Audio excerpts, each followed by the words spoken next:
مدینہ، رات کا وقت۔ ایک آدمی کندھے پر بوری اٹھائے چل رہا ہے۔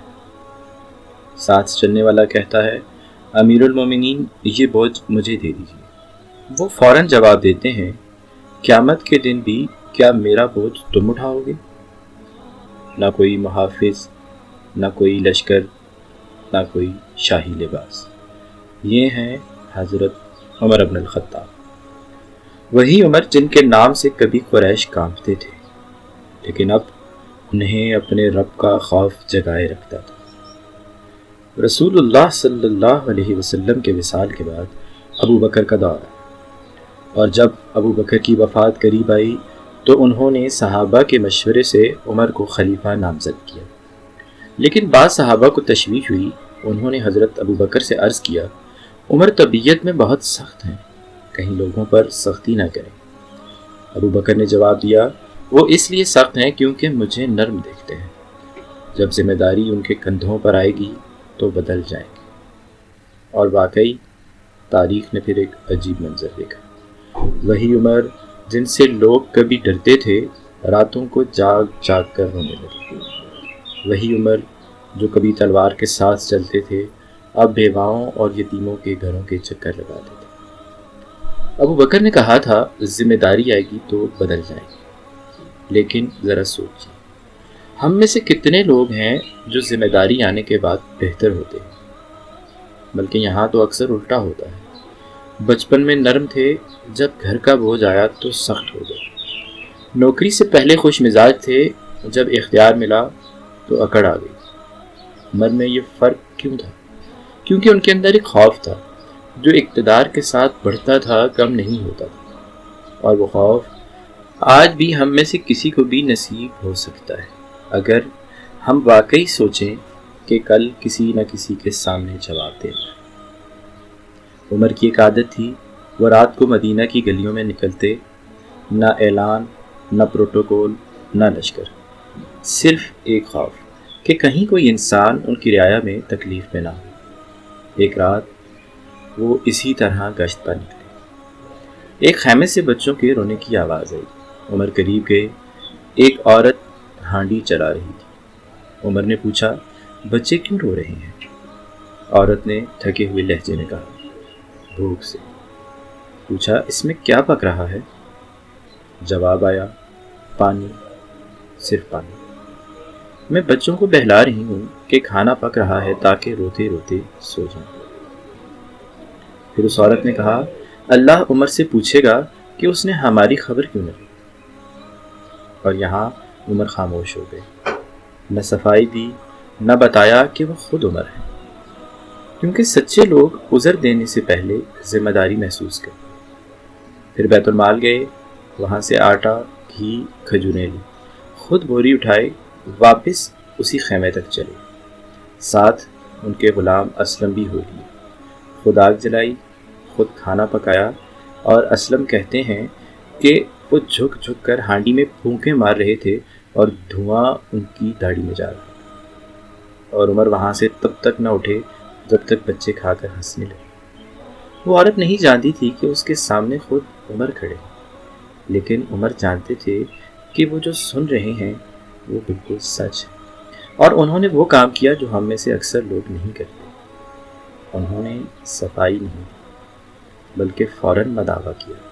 کبھی کسی نے آپ پر تنقید کی ہو تو آپ کا پہلا رد عمل کیا ہوتا ہے؟ صفائی، دلیل، تمہیں کیا پتا میری مشکلات ہیں؟ عمر نے سکھایا کہ جب کوئی آپ کی کمی بتائے، پہلے سنیں، پھر قبول کریں، اور پھر ٹھیک کریں۔ یہ کمزوری نہیں، یہ اصل طاقت ہے۔ ایک اور دن عمر مدینہ کی گلیوں سے گزر رہے تھے، ایک بوڑھا آدمی نظر آیا، کمزور، جھکی ہوئی کرے، لوگوں سے سوال کرتا ہوں۔ عمر قریب گئے، پوچھا، تم کون ہو اور اس حال میں کیوں ہو؟ اس نے کہا، میں اہل کتاب میں سے ایک بوڑھا آدمی، جوانی میں جزیہ دیتا تھا، اب بڑھاپا آ گیا اور اس وجہ سے اس حال میں پہنچ گیا۔ عمر کچھ دیر خاموش ہے، پھر تقریباً اپنے آپ سے فرمایا، ہم نے تمہارے ساتھ انصاف نہیں کیا، جوانی میں تم سے جزیہ لیا اور بڑھاپے میں تمہیں چھوڑ دیا۔ پھر بیت المال گئے، اس کا وظیفہ مقرر کیا اور حکم دیا اس جیسے لوگوں سے جزیہ نہ لیا جائے۔ یہ آدمی مسلمان تو نہیں تھا، لیکن عمر نے کہا ہم نے انصاف نہیں کیا۔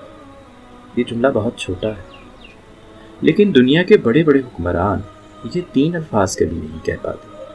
ہم سے غلطی ہوئی۔ ہم بھی اپنی چھوٹی چھوٹی زندگیوں میں کتنی بار کسی کے ساتھ نا انصافی کر کے آگے بڑھ جاتے ہیں۔ ملازم کی محنت کا حق نہیں دیتے اور کہتے ہیں کہ یہ اس لائق نہیں ہوتا۔ بچے کو جھڑک دیتے ہیں، بعد میں سوچتے ہیں کہ شاید میں تھکا ہوا تھا۔ بھائی سے برسوں پہلے کا قصہ نہیں بھولتے۔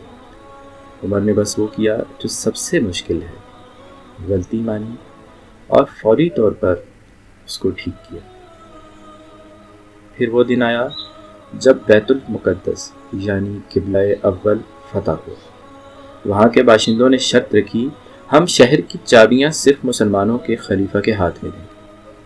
امیر لشکر ابو عبیدہ بن الجراح نے امیر المومنین کو خط لکھا۔ امیر المومنین نے مدینہ سے بیت المقدس کا سفر شروع کیا۔ ادھر بیت المقدس والوں کو اطلاع ملی، وہ روز فصیلوں یعنی قلعوں کی دیواروں پر چڑھ کر دیکھتے اس راستے کو جہاں سے خلیفہ نے آیا تھا، کیونکہ ان کے ذہن میں بادشاہ کا ایک تصور تھا۔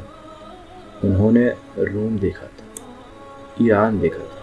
جب ان سلطنتوں کے بادشاہ نکلتے تو سونے کے تاج ہوتے تھے، لمبے لشکر ہوتے تھے اور جاہو جلال کا ایک سمندر ساتھ چلتا تھا۔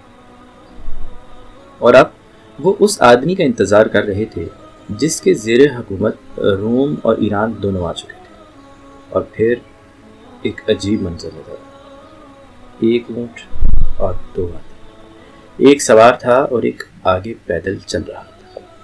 خلیفۃ المسلمین اور ان کے خادم نے یہ طے پایا تھا کہ ایک منزل خلیفہ سواری کریں گے اور خادم پیدل چلے گا، اور دوسری منزل خادم سواری کرے گا اور خلیفہ پیدل چلے گا۔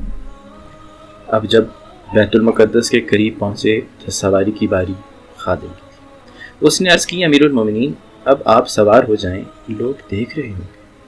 عمر نے فرمایا نہیں، باری تمہاری ہے۔ راستے میں کیچڑ اور پانی آیا، عمر نے جوتے ہاتھ میں اٹھائے اور پانی میں چلنے لگے۔ جب بیت المقدس والوں نے یہ منظر دیکھا تو حیران رہ گئے۔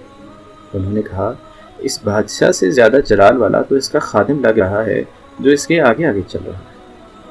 پھر انہیں بتایا گیا جو پانی میں چل رہا ہے، جو اونٹ کے آگے چل رہا ہے، وہی عمر بن خطاب، کیونکہ کچھ لوگوں کا جلال ان کے لباس میں نہیں ہوتا، ان کے کردار میں ہوتا ہے۔ بیت المقدس والوں نے پوری زندگی بادشاہ دیکھے تھے، لیکن جب انہوں نے عمر کو دیکھا تو انہیں پہلی بار احساس ہوا کہ اصل بڑائی کیسی دکھتی ہے، اصل جلال کیسا ہوتا ہے۔